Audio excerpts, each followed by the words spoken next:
de acordo de não persecução penal. E aí você não julga. Não, isso aí todo mundo gostou, né? Todo mundo, assim, eu não gostei muito, mas juiz gostou, promotor gostou. Mas essa questão, Rodrigo, é interessante que você levantou realmente. Até agora não mudou nada, não mudou praticamente nada, até porque foram poucos os dispositivos que mudaram e o legislador ele não teve tanto cuidado para olhar a coerência mesmo dentro do pacote anticrime.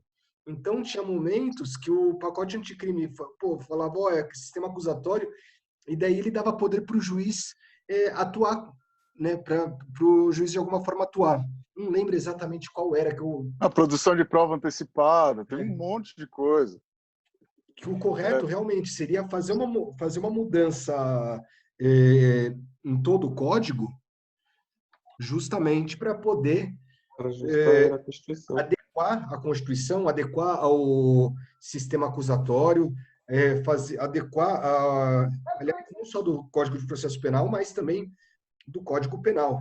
Porque tem coisa lá. Porque pensa num efeito prático, por exemplo. Inclusive no livro, foi uma questão que para mim foi muito difícil de resolver, porque a minha ideia dogmática, né, se faz uma construção teórica e essa construção teórica ela não conversava com a prática. Não dá para ser incoerente, né? Por isso foi um tema muito tormentoso, que é a possibilidade do juiz converter a prisão em flagrante em prisão preventiva sem representação nesse sentido da conversão, sem a representação feita pela autoridade policial ou havendo requerimento expresso do representante do Ministério Público. Se isso seria, em última análise, também a conversão da prisão em flagrante de ofício. Obviamente tem uma divergência assim de pensar, olha, a gente adota um princípio acusatório, o juiz não pode agir de ofício, mas aí leva à reflexão de que nesse caso específico, né, o juiz tem a obrigação de analisar a possibilidade da conversão da prisão em flagrante por força da lei, né? O próprio artigo 310 ele elenca as medidas que o juiz deve adotar depois da análise da prisão em flagrante, e entre as medidas ele traz a possibilidade da conversão da prisão em flagrante em prisão preventiva. Então, pensando bem sobre essa ótica, o juiz, em tese, não age de ofício, ele age provocado, porque ele não pode simplesmente receber o auto de prisão em flagrante, fechar, deixar em cima da mesa e não tomar nenhum tipo de medida. É evidente. Se não tem pedido do Ministério Público, se não tem representação da autoridade policial, ainda que entenda que o juiz tem que dar uma resposta, pensar que a resposta do juiz possa ser a resposta mais gravosa, que em última análise, a conversão da prisão, ou para deixar mais claro, manter a pessoa presa. Essa resposta, em última análise, sem a provocação de nenhum interessado, parece que é uma atuação proativa do juiz no processo, e eu não, sinceramente, eu não sei se hoje, com essa mudança de paradigma do artigo 3º-A e a própria redação do artigo 311, eu não sei se hoje é mais possível isso. Mas é interessante, quando você falou aqui, eu até fui para ter certeza se tinha mudado ou não, né? E realmente, a redação do artigo 310 dos incisos ainda está de acordo com a lei de 2011, né? Ou seja, o legislador ele não teve o cuidado de olhar e falar assim, opa, isso aqui, vamos pensar isso aqui e tirar, apesar dele falar antes que o juiz ele não pode, que o juiz teria que agir mediante determinar prisão preventiva mediante provocação do Ministério Público ou da autoridade policial. Então, não dá para saber se o legislador ele foi omisso, né? Aliás, se ele foi omisso, não, se ele se esqueceu, se ele não analisou direito, ou se ele achava que essa provocação deveria ser feita mediante a lei. É isso, você monta um Frankenstein, André. Você monta um Frankenstein. Você não monta um sistema coerente. Você vai adaptando o sistema que já tem, que tem uma base totalmente diferente, para ver o que vai dar, né? Para ver se consegue mudar. Obviamente, que quando você faz isso, a mudança não vai vir. A mudança, pelo menos, não vai vir na velocidade que você esperava que ela viesse. Exatamente, E parece que colocaram um corpo de um halterofilista e o braço de uma bailarina, né? Então... Mas é difícil também, viu? Sabe que essa sempre foi algo que, como juiz, me deixou muito inquieto, porque eu enxergo nisso, em boa medida, uma violação do princípio acusatório, na medida que exige do juiz uma postura proativa. Mas aí tem, eu falei, não dá pro teórico divergir do prático, né? Você não pode escrever um negócio que você na prática faz diferente. E aí, olha que curioso, eu estava com um processo analisando o auto de prisão em flagrante e eram duas meninas, eu não sei se te contei já isso, duas meninas que tinham brigado. Elas moravam juntas, eram um casal de namoradas, que moravam juntas. E aí, uma mexeu no WhatsApp da outra. E aí, como acontece com um casal hétero, acontece também com um casal homossexual. Uma mexeu no WhatsApp da outra, descobriu que a menina estava tendo conversas inapropriadas com um colega de trabalho, e aí brigaram, enfim, ciúme. E aí, no meio dessa briga, uma acabou batendo na outra. Daí a menina que bateu, eu não entendo também a ideia dessas pessoas. Não, eu vou bater e ela não vai terminar comigo. A que apanhou, obviamente, saiu de casa, né? A menina saiu de casa, mas ela não se conformou com o término do relacionamento. E aí, 2 dias depois, ela voltou lá para casa, tentou conversar com a ex-companheira, elas discutiram de novo, e aí a agressão que já havia ocorrido no primeiro momento, a agressão foi mais grave. A agressão foi mais grave a ponto da menina ir parar no hospital, bem machucada. Ela foi no hospital e depois do hospital ela foi para a delegacia de polícia e fez lá o registro da ocorrência. Fez o registro da ocorrência, mas obviamente não houve prisão em flagrante. O que aconteceu foi que alguns dias depois, a namorada que havia deixado a casa, ainda inconformada com o término do relacionamento, e ainda mais inconformada pelo fato da ex-namorada ter feito um boletim de ocorrência contra ela, foi procurar a ex-companheira no trabalho dela. Só que dessa vez ela foi procurar a ex-companheira que saía do trabalho no horário do almoço, armada de uma faca. Meu Deus. E ela, no meio da discussão, deu uma facada na ex-companheira dela. A facada, por sorte, acabou acertando aqui um pouco abaixo da cintura, mas de raspão, pegou na perna. E aí as pessoas que acompanhavam a menina separaram a briga, enfim, e a menina foi presa. E aí foi presa, apresentada na audiência de custódia, estava lá tudo narrado, boletim de ocorrência do fato anterior, toda a história bem desenhada nos autos, e a menina confirmou essa história, inclusive durante a audiência de custódia. E olha que curioso, o promotor, como a acusada ela era primária, bons antecedentes, tinha residência fixa, emprego, o promotor achou prudente que ela não aguardasse presa. E ele pediu a liberdade da menina lá com algumas medidas cautelares e tal. Que aí eu fiquei ali de mãos atadas. Eu falei, olha, se eu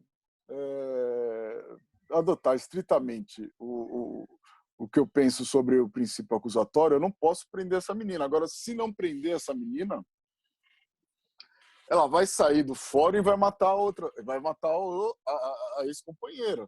Porque dá para ver que houve uma progressão no emprego da violência, né?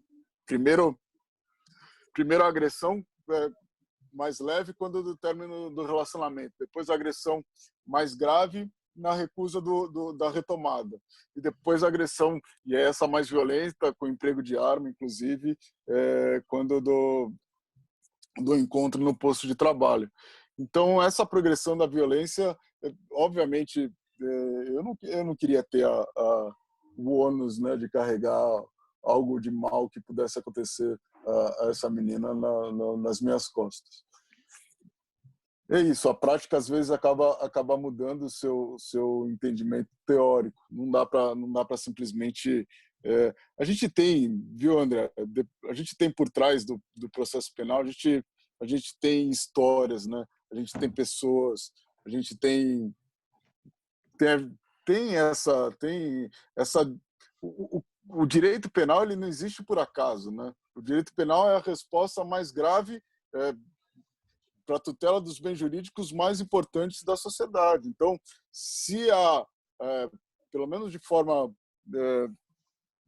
potencial, a possibilidade de usar o direito penal, é porque, aparentemente, né, houve uma violação relevante a um bem jurídico importante. Então, a gente não pode esquecer disso também. Não pode perder de vista por que está movimentando a máquina criminal. Obviamente, não pode violar direitos, não pode agir de forma arbitrária, mas não dá para esquecer. Não dá para esquecer essa dinâmica. E é por conta até dessa dinâmica que eu tenho as minhas fortes ressalvas com relação ao acordo de não persecução penal. É interessante isso aí, né, Rodrigo? Porque são poucas as pessoas que veem todo o sistema de justiça. Eu acho que as pessoas elas acabam ficando calejadas e elas muitas vezes não veem que por trás daquele monte de papel, por trás daquela pasta, por trás agora daquele processo eletrônico do computador, existem vidas, existe uma pessoa. E, né, sempre que eu entro no júri, né, sempre que eu vejo, aliás, quando eu vou assistir o júri, eu sempre penso, eu falo, pô, aqui existe uma desgraça humana. Aliás, existem pelo menos duas desgraças. Sim.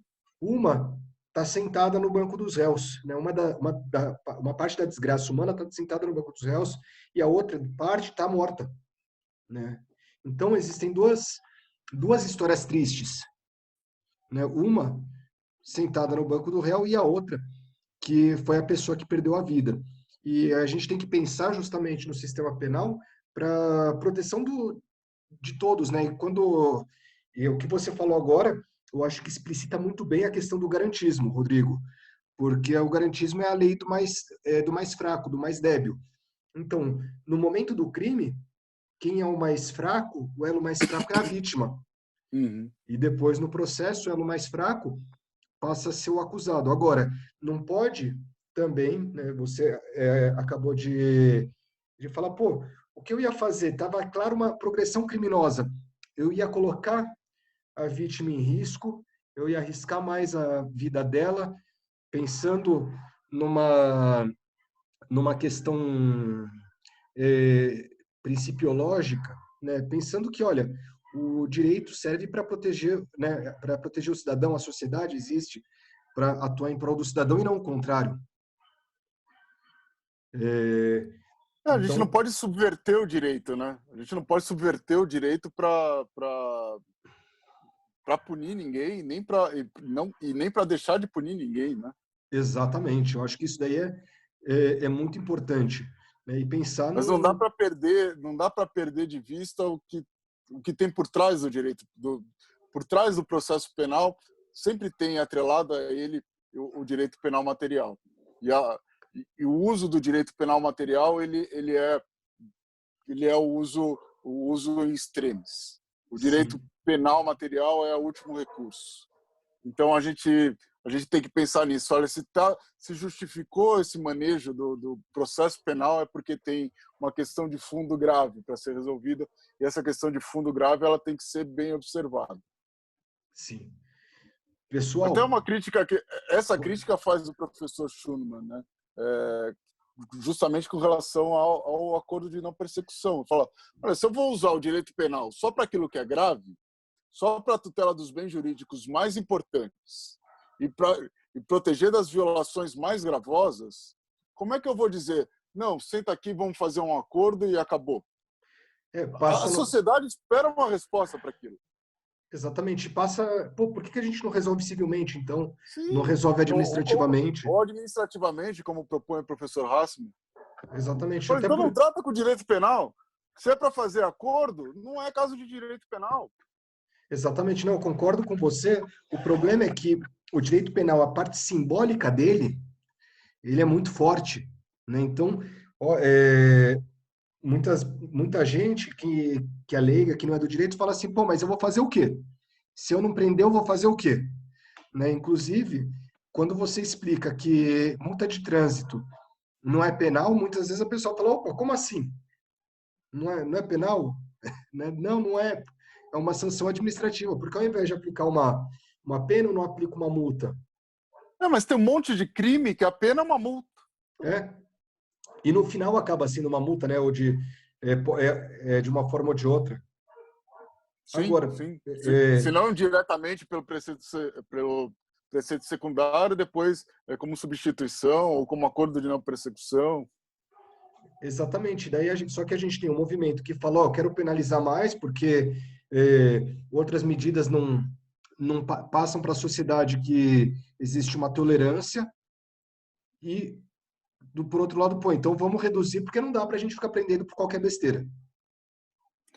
Sobretudo numa sociedade, no modelo social que a gente vive. Estava até escrevendo sobre isso agora, assim, de que... Não sei se tem tempo aí, porque não tem... Tem tempo. A gente tem uma composição social. Pensa no mundo pós Segunda Guerra, o mundo pós Guerra Fria, né? Que foi lá no final, pós-Guerra Fria, no final dos anos 80, e aí difusão da internet nos anos 90. A gente tem esse fenômeno da globalização, e com o fenômeno da globalização vem junto a possibilidade de eu produzir um serviço num grande centro, produzir um serviço num país rico, produzir um bem no país rico, e distribuir, vender o meu bem no país pobre. A ideia da globalização é essa, de retirar barreiras e de poder distribuir o meu produto, distribuir a minha mercadoria em mais centros. E aí, o que acontece? Qual é a composição? Qual a relação que passou a ser estabelecida entre os países? Aqueles que fornecem commodities, aqueles que fornecem matéria-prima, né? E aqueles que fornecem, e aqueles que fazem a manufatura da matéria-prima e acabam depois vendendo o bem industrializado. Então, a gente tem os países industrializados e a gente tem os países produtores de matéria-prima, como é uma nova colonização, né? E o Brasil, os países da América Latina, esses países periféricos, eles têm essa composição social. A gente acaba consumindo o que vem de fora. E a indústria brasileira, a indústria nacional, a gente está cada dia mais, e ainda depois dessa crise, né, a gente está cada dia mais reduzindo a industrialização, reduzindo os postos de trabalho, e até por conta da mecanização da indústria agrícola, né, que é a grande indústria brasileira. A gente tem, então, a mão de obra cada vez mais, os postos de trabalho cada vez mais escassos, uma mão de obra que busca uma colocação no mercado de trabalho sem nenhum tipo de qualificação, né? Cada vez mais abundante. Então, com isso, a redução do preço da mão de obra, a redução do salário, o desemprego. Então, a gente tem uma grande massa de pessoas marginalizadas, de pessoas excluídas da sociedade, que convive com núcleos de prosperidade, com núcleos de abundância. O professor Nils Christie, até estava citando ele aqui nesse livro, Uma Quantidade Razoável de Crime. Ele conta uma visita que ele fez em São Paulo. Ele fala: eu fiquei impressionado que as pessoas, mesmo no frio, fazendo um baita frio, as pessoas dirigem com o ar-condicionado ligado. E aí eu perguntei pro motorista, ele falou, não dá para abrir o vidro do carro porque eu tenho medo de ser assaltado. E ele falou, eu fiquei num hotel, contando, né? Fiquei num hotel internacional e tinha todas as grandes construções ao redor do hotel, e o hotel, inclusive, tinha vigia, tinha uma guarda patrimonial, e da janela do hotel eu via lá no fundo as luzinhas, umas luzinhas das favelas, abraçando, né, de que os excluídos abraçam essa concentração de população mais rica. E ele tratava da desigualdade, e essa desigualdade é o que a gente tem cada vez mais no país, e essa desigualdade gera naturalmente uma tensão social. O que o direito penal acaba fazendo, você sabe muito bem, André, o direito penal acaba fazendo cuidando. Eu lembro até hoje, eu acabei de contar que eu fui delegado de polícia, eu lembro até hoje, e eu achei um babaca o cara que falou isso, mas ele falou para mim assim, olha, a função de vocês na polícia é deixar o pobre longe do rico. E eu falei, nossa, que babaca, que idiota. E acho que demorou 20 anos para eu dar razão. De vez em No quando final a das gente... contas, a função basta olhar para a população carcerária brasileira, a função das agências de persecução, ainda que não saibam, porque a maioria não sabe. A maioria não sabe. Não é que faz por maldade. Eu vejo até de forma injusta, muita gente boa, inclusive, colocando o judiciário como vilão, como persecutor de pobres. Muitas vezes o judiciário não tem essa compreensão do papel que acaba desempenhando, né? Porque o Sim, judiciário julga aquilo que lhe é colocado para julgamento. Então, ele julga alguém que é acusado da prática de um crime, tem lá os elementos de que a pessoa praticou aquele crime que ele está sendo acusado, a resposta do judiciário vai ser, obviamente, a condenação. O judiciário não tem essa dimensão de que, olha, todo dia eu julgo pobre. sim. Quantas vezes na minha carreira eu julguei gente rica? É verdade. Eu lembro uma vez eu tinha acabado de sair da faculdade, um promotor que eu não sou muito fã, mas é, ele deu uma palestra e foi assistir, né? O outro palestrante era o Humberto Fabretti, fui para assistir o Humberto Fabretti e assistir os dois. Mas ele falou, olha, quando eu achei que ia julgar um rico, quando eu estava achando que ia julgar um rico, ou que eu ia acusar um rico, eu vou ver o que ele me prescreveu. Ele falou, É, pô, a gente tem que aplicar a lei, que eu falei já, quando eu falei agora há pouco, a gente tem que olhar para o drama que tem por trás do processo. Mas, poxa, não dá para ignorar algo que é tão significativo, de que todo dia nas varas criminais é um entra e sai de gente pobre. Não dá para enxergar isso com naturalidade. E é não dá verdade. também, eu acho que muitas vezes as pessoas, elas, que eu falei, o judiciário acho que não tem essa compreensão, e tem muita gente também no campo progressista que acaba tendo, por paixão, enfim, mas acaba defendendo posturas que são assim, irrealizáveis, né? Eu vi agora há pouco tempo nessas lives de internet no Instagram, não vou nem falar quem, mas é uma pessoa bem conhecida, defendendo que durante o período de pandemia ninguém mais seja preso. Não dá. Não Ah, dá. olha, durante esse período não dá, as cadeias estão cheias já. As cadeias estão cheias já. Você vai botar mais gente para dentro da cadeia? Então, o que significa? Aí, você pensa assim, olha, de fato, as cadeias estão cheias. Você vê as pessoas, você vai colocar mais gente dentro desse ambiente salubre. Mas aí, qual é a outra medida, né, dentro dessa linha de raciocínio? A consequência da sua proposta é de não prender mais ninguém. É de dar um salvo-conduto para qualquer um fazer o que quiser. Então, para quem quiser estuprar a menina que estuda com ele na faculdade, estuprar o sujeito que quiser roubar um banco e lá roubar, enfim, é dar um salvo-conduto. É uma noite de crime, né? Que nem aquele filme lá. É verdade, uma noite é um passe livre. Não, realmente, eu acho que é aquele negócio, ó, tem que pensar a gente tem que sair também da ideia do coitadismo, né? Não é toda pessoa que comete um crime que é uma vítima da sociedade, né? Tem que ver outras formas. Eu estava conversando hoje de manhã com um amigo lá da Bahia, o Gustavo, e ele falou, olha, tem que investir, não dá para a gente abrir mão do sistema penal, pelo menos não hoje.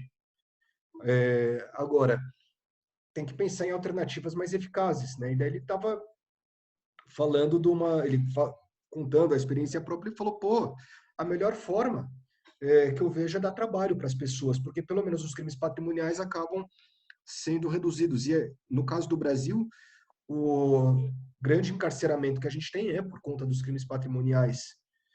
Ou se não... É crime patrimonial, é o pequeno traficante. Sim. Pouquíssimas vezes eu julguei grandes traficantes, eu prendi quando era delegado grandes traficantes. Então, são esses pequenos delitos que acabam congestionando o sistema do sistema penal. Eu acho necessariamente que o sistema penal ele tem que ser mais racional, só que tem um problema muito grande de discurso, que é a defesa intransigente de um abolicionismo penal, que na verdade é o que acaba sendo feito por grande parte das pessoas do campo liberal, e aí acaba desautorizando ou deslegitimando esse discurso de racionalização. Porque fala, não, o sistema prisional já está lotado, vai colocar mais gente. Mas praticou crime, você vai Não, fazer o quê? tem que ver medidas que sejam racionais e que sejam aplicáveis. Pessoal, perguntas para o Rodrigo, comentários. O único que falou hoje foi o Vitor. Hoje vocês estão muito quietinhos. É porque o Roberto não está, o representante de sala, ele costuma falar bastante. Eu acho que vocês estão envergonhados. Essa racionalização não seria também prejudicial? Como assim, Vitor? Uma racionalização que você diz para pensar. A racionalização que eu digo é buscar alternativas que sejam viáveis, viáveis racionalmente para um... Não, eu entendi o ponto do senhor professor, só que também eu pensei no... Deu uma cortada, Vitor.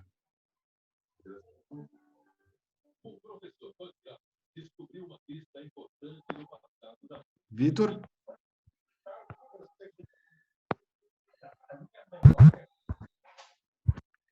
Vitor, deu uma cortada. Você pode repetir? Voltou? Então, deu para ouvir? Agora voltou. Pode repetir? Em como racionalizar um evento, por exemplo, uma prática de um crime que é típico. Como racionalizar não tem como racionalizar, por exemplo, não é muito voltado no que você falou assim de ter novas medidas. Assim, por exemplo, não teria como fazer uma racionalização, por exemplo, para determinados crimes. Não teria como pessoas queriam adentrar o sistema carcerário ou queriam ter outras medidas para responder aos delitos cometidos. Por exemplo, o homicídio. Não tem como um crime de homicídio, por exemplo. Sim, o que acontece? Quando eu digo racionalizar, é procurar medir, falar racionalizar mesmo, vendo, pô, o que realmente é crime, como o Rodrigo falou.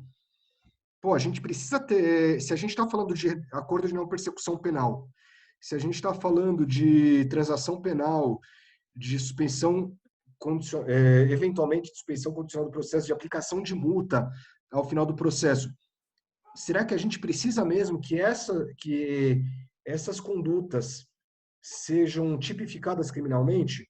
Porque o que acontece, uma coisa que a gente tem que pensar é que os recursos são finitos. Então, tem um certo número de policiais, um certo número de juízes, um certo número de viaturas, um dinheiro para pagar tudo isso, para repor, mas a gente não tem, mas tem um monte de crime. A gente tem um monte de crime, tem um monte de conduta tipificada. Será que a gente precisa que tudo isso seja tipificado ou será que a gente pode buscar outras alternativas? Como, por exemplo, o administrativo da multa, né? O negócio que eu acho absurdo é que você tem mussarela vencida na geladeira do seu estabelecimento é mais grave que um estelionato, né? Mas E a pergunta do Vitor, eu achei. Me corrija se eu estiver enganado, Vitor, mas a pergunta do Vitor é: olha, como que eu vou racionalizar um crime grave? Como que eu vou isso, trazer opções, opções não penais ou opções, mesmo no âmbito penal, de não encarceramento, para um crime grave, para um crime de homicídio, para um crime de estupro, para um crime de latrocínio? Vitor, não tem. e daí é Não tem, exatamente, Vitor.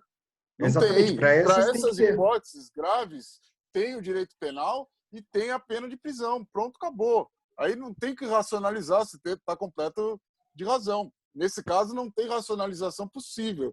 O que a gente está ponderando é, como teve recentemente, inclusive, até negar habeas corpus para alguém que está preso pelo fato de ter furtado dentro de uma loja de departamento uma bermuda avaliada em R$ 30. Ou Alguém que prender, furta uma bermuda no Carrefour, avaliada em R$ 30, precisa ficar preso? Ou é suficiente, é proporcional, um outro tipo de... Veja, não é que não vai ter nenhum tipo de punição. Nem é isso que a gente está, em princípio, defendendo. É que tenha uma punição, mas que a punição possa ser algo diferente da prisão. Então, essa pessoa vai varrer o pátio do Carrefour 3 vezes por semana, durante um ano, durante 2 anos. ou se não, para Que aquele tenha outra empresário, punição.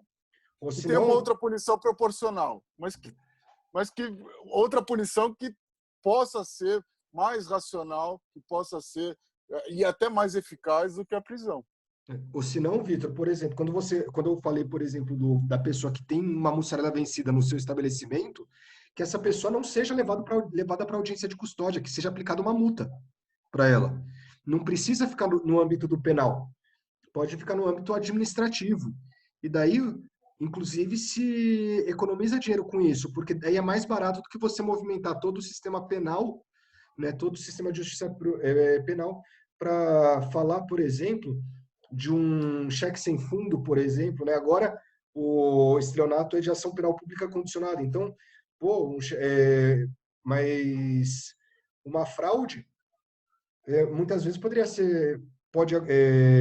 você poderia usar esses meios que não penais para fazer a persecução.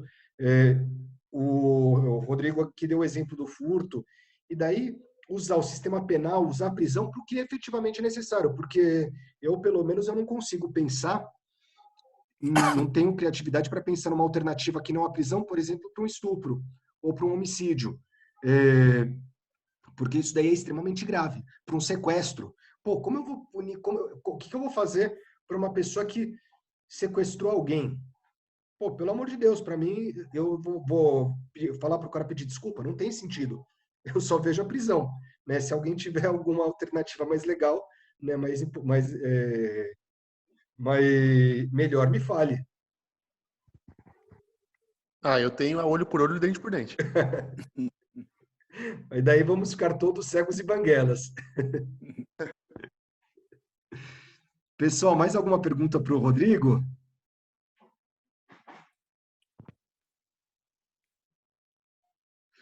Pessoal, se ninguém tiver mais nada, eu vou agradecer o Rodrigo. Né? Queria agradecer sua presença aqui, Rodrigo. Pô, eu que agradeço, foi um prazer participar aí da aula. Muito bacana. A gente acabou se estendendo um pouco mais, né? Como sempre, é muito gostoso conversar com você. Aliás, depois que passar a pandemia, a gente tem que marcar uma nova Sim, conversa, sim. mas molhando as palavras. Sim, Inclusive, que sim.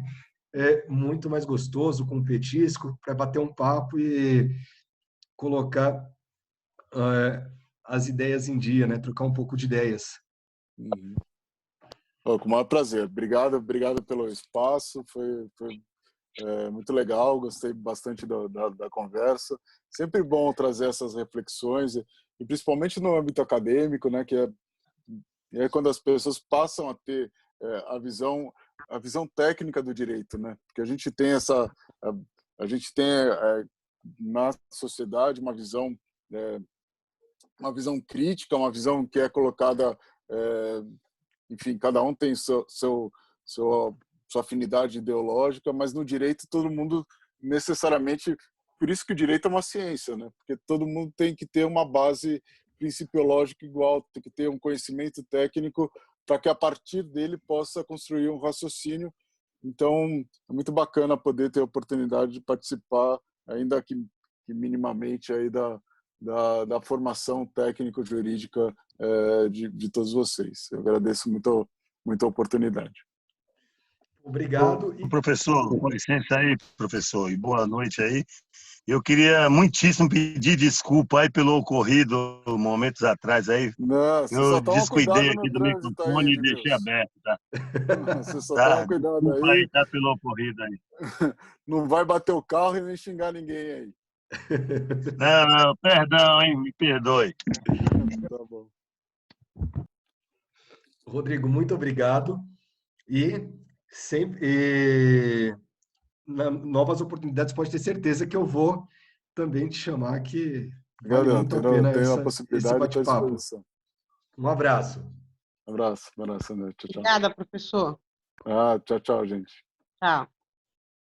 Boa noite. Pessoal, vamos lá, vamos falar um pouquinho aqui de processo penal. Aliás, eu estava dando uma olhada e eu vi que a gente está com a matéria bem adiantada, tá certo? Eu vi que a gente está com a matéria bem adiantada, a gente vai ver com tranquilidade toda a matéria, né? Vai chegar ao final, aliás, com tudo visto, ainda vai dar tempo de fazer revisão, tá?